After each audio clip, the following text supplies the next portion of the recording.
guys, jadi kita dari kelompok 4 karena kita mau menemui seorang pekerja di bidang digital. Sekarang kita berada di MIM Metro Indo Mall dan kita langsung aja ke tempatnya. Karena ini habis ibadah, maaf ya guys agak berisik. Oke, langsung aja nggak sih? Salam kak. Boleh kita duduk kak? Boleh, silakan.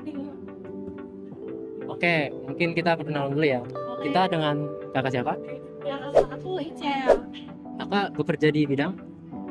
Aku kerja di konten spesialis di satu kantor NGO Kristen namanya Christian Vision. Oke. Udah berapa tahun kak di pekerjaan tersebut? Udah 2,5 hampir ke 3 tahun. Oh, oke. Di sini kita mau memberikan beberapa pertanyaan. Boleh. Pertanyaan pertama boleh? Buat saya. Oke kak, Kak Ica lah. Jadi untuk pertanyaan-pertanyaan mungkin sebagai seorang konten spesialis yang bekerja di lingkungan pelayanan Kristen, bagaimana Kak Ica ini menerapkan prinsip etika kerja Kristen dalam setiap proses pembuatan konten ini? Oke, kalau proses pembuatan konten ya, sebenarnya kalau proses pembuatan konten berhubung ini NGO Kristen ya, jadi kontennya juga untuk konten-konten Kristen gitu, audiensnya Kristen gitu, dan kami lebih ke penginjilan sih gitu, jadi kebenaran firman Tuhan, jadi semuanya kalau bikin konten pasti dasarnya adalah firman Tuhan, teologi Alkitab, dan juga gospel gitu. Oke, seperti ini. Oke, baik, terima kasih kak. Mungkin langsung aja lanjut pertanyaan kedua ya.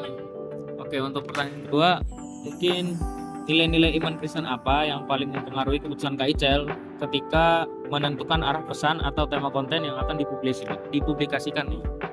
Oke, nah kebetulan kalau misalnya dalam pembuatan konten itu karena kita tuh goalsnya kalau misalnya dari kantor saya sendiri itu kan pengen supaya setiap orang Kristen itu bergerak dan keluar untuk memberitakan Injil gitu ya. Jadi sebenarnya nilai-nilai itulah yang menjadi dasar gitu dalam pembuatan konten gitu. Jadi ujungnya selalu ke situ, ujungnya selalu tujuannya adalah untuk mengajak setiap audiens Kristen untuk mereka keluar dan juga memberitakan Injil ke teman-teman mereka yang belum kenal Yesus, ke orang tua mereka yang belum percaya gitu. Jadi sebenarnya nilai-nilainya tuh lebih ke amanat agung.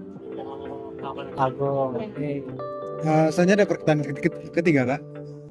Dalam pekerjaan yang membutuhkan kreativitas dan strategi digital, bagaimana kakak bisa menjaga agar isi konten tetap sesuai dengan kebenaran Alkitab dan tidak hanya mengikuti tren media sosial aja gitu?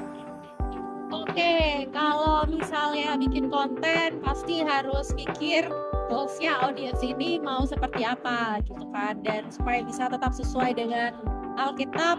Of course, kalau misalnya bikin konten nggak bisa sembarangan gitu. Jadi selalu ada tujuannya tuh seperti yang saya bilang tadi itu penginjilan sebenarnya gitu ya. Jadi kalau misalnya bikin konten nggak cuma sekedar viral gitu ya.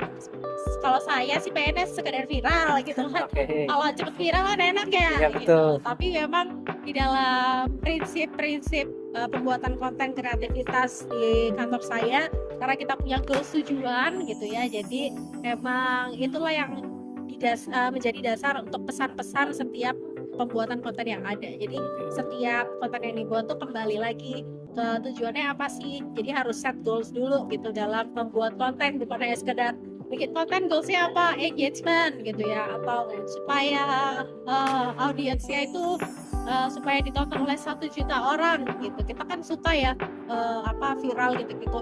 Nah, tapi emang tujuannya tuh memang karena Tuhan itu.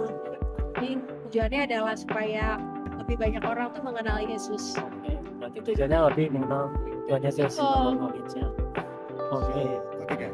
Selanjutnya, pernahkah kakak menghadapi dilema etika? Misalnya tekanan untuk menghasilkan konten yang viral, tapi mungkin potensinya menyimpang dari nilai kekristenan. Ada nggak? Ada Oke. Apa nih? gitu, kayak yang saya bilang gitu kan, pengennya saya suka bikin konten tapi jurang gitu, karena supaya banyak yang banyak yang komen, banyak yang share, banyak yang likes gitu kan. Nah tapi puji Tuhan emang kalau di kantor saya tuh ada orang-orang yang mereview dulu nih konten saya sebelum konten itu diupload gitu kan.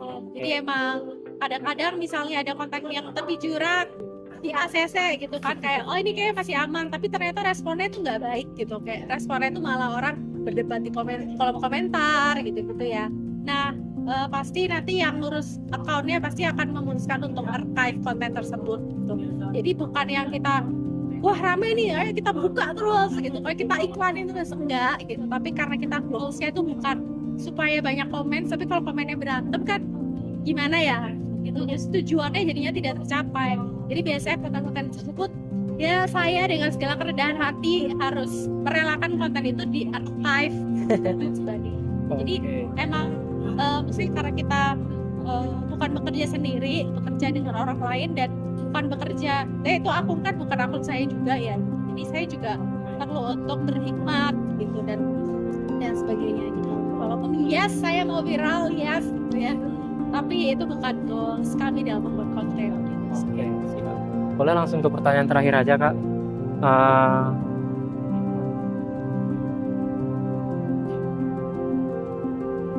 Pertanyaan terakhirnya itu adalah, menurut pengalaman Kakak sendiri, sejauh mana etika kerja Kristen berkontribusi dalam membangun budaya kerja yang sehat dan profesional, khususnya di dunia industri kreatif? Oke,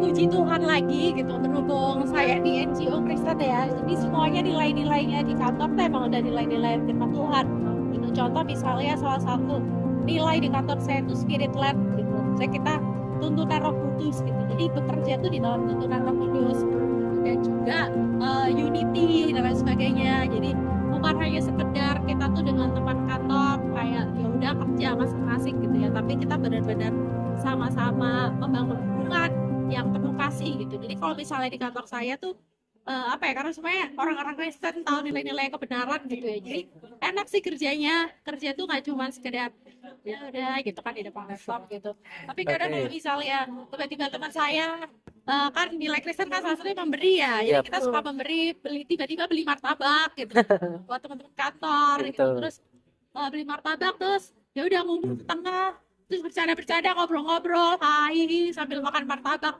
Itu bisa terjadi di jam kerja gitu. Jadi kayak ya se-fun itu sih, maksudnya bekerja dengan lingkungan yang Kristen, dengan nilai-nilai Kristen gitu. Oke, mungkin aku bisa nambahin pertanyaan terakhir ya Kak. Mungkin ini lebih ke pesan-pesan sih Kak. Gimana pesan-pesan Kakak nih untuk mahasiswa atau orang-orang yang lagi berada di lingkungan Kristen sekarang? Gimana sih kita itu menerapkan etika Kristen dalam kehidupan sehari-hari, dalam kuliah atau bahkan dalam bidang kerja? Bisa main ke kamera aja Kak. Yang people tetap hidup di dalam kebenaran firman Tuhan gitu. Mungkin dunia bilang apa, hidupnya seperti apa, mungkin dunia bilang gak apa-apa nyontek dan lain sebagainya gitu ya, tapi ketika kita adalah orang yang diselamatkan oleh Tuhan Yesus, ketika kita tuh title-nya orang Kristen itu kan mengikuti Yesus ya, jadi kita perlu untuk menjadi sama seperti Tuhan Yesus.